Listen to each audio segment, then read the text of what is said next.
Why is it important to address burnout at work? Burnout can impact your performance, motivation, and well-being. Addressing it early helps you stay healthy and effective on the job. When left unspoken, burnout may get worse, affecting both you and your team. Opening an honest, respectful conversation signals that you care about your work and that you want to find solutions before problems escalate. How can I prepare for the conversation? Before talking to your boss, identify specific symptoms you're experiencing and consider possible solutions. Keep notes about workload, stress triggers, and patterns. Preparing concrete examples and suggestions, like adjusting deadlines or redistributing tasks, shows you've thought things through. This preparation makes your conversation clearer and more constructive, helping your boss understand your perspective. What's the best way to start the conversation? Request a private meeting rather than bringing it up unexpectedly. Start by expressing appreciation for your role and your commitment to the team. Use I statements, such as, "I've been feeling overwhelmed lately." This approach keeps things focused on your experience, not on blaming others, and frames your discussion as a shared effort to find solutions.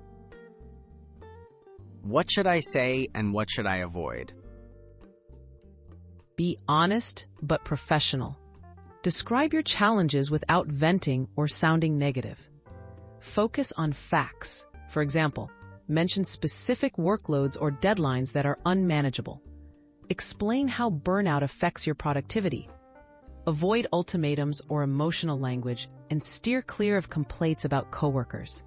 Stay solution-focused to encourage a positive, collaborative conversation.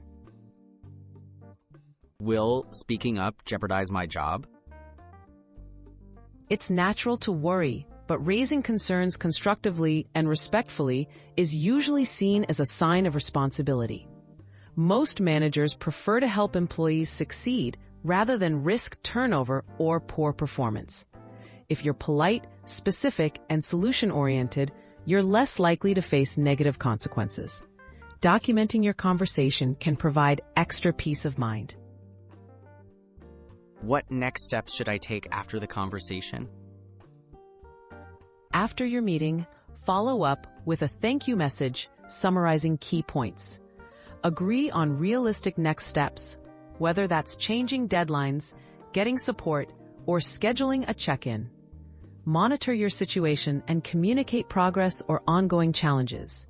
Keeping the conversation open helps ensure your well-being is an ongoing priority, not just a one-time discussion.